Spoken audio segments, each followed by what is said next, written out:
अंदाज को भी देखिए। मैं आज वादा करता हूं, दिल्ली सरकार 1.25 लाख करोड़ रुपए का पैकेज देगी।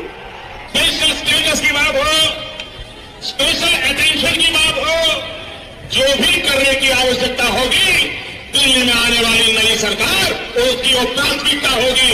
यहाँ पर एक शुगर की चीनी की मिल थी, ताले क्यों लग गए भाई?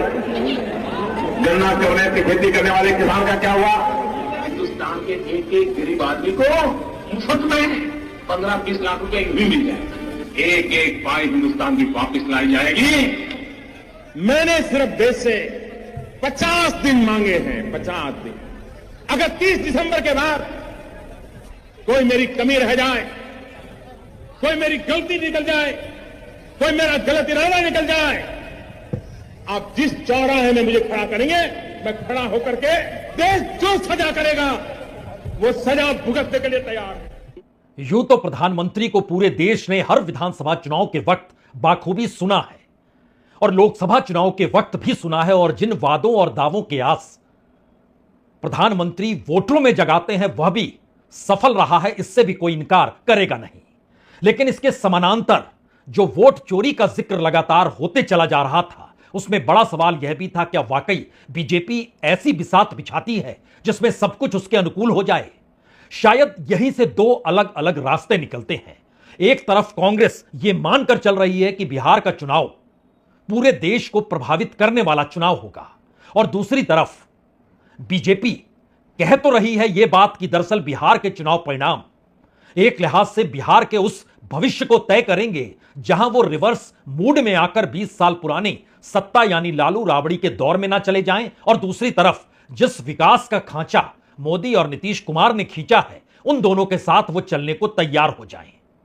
यानी दो परिस्थिति बिल्कुल अलग अलग है। एक तरफ खुद तेजस्वी जो अपने काउंटर में किसी दूसरे शख्स को नहीं, प्रधानमंत्री मोदी के पुराने भाषणों को ही सामने रखकर अपने नए नए ऐलान करके हर किसी को चौंका रहे हैं।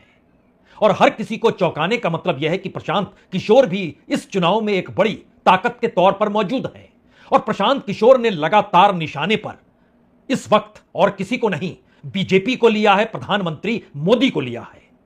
और कल तो वो खुले तौर पर मोदी और नीतीश कुमार के खिलाफ जिस अंदाज में जनता से नारे लगवा रहे थे, उसके मैसेजेस बहुत बड़े हैं।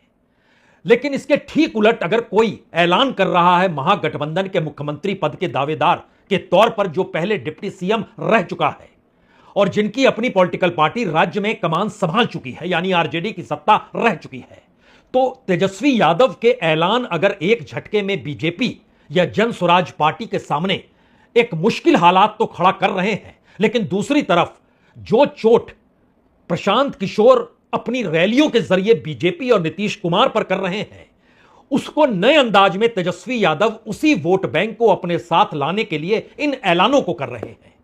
हमें लगता है इसके लिए आपको बड़ी महीन राजनीति को अब समझना होगा। मसलन शुरुआत करते हैं प्रशांत किशोर से। प्रशांत किशोर का जो पूरा अंदाज है वो सीधे तौर पर ऐलान करते हैं कि अब नीतीश गए, कहने की बात नहीं है। इस अंदाज को देखिए। नीतीश कुमार को रखना है कि हटाना है?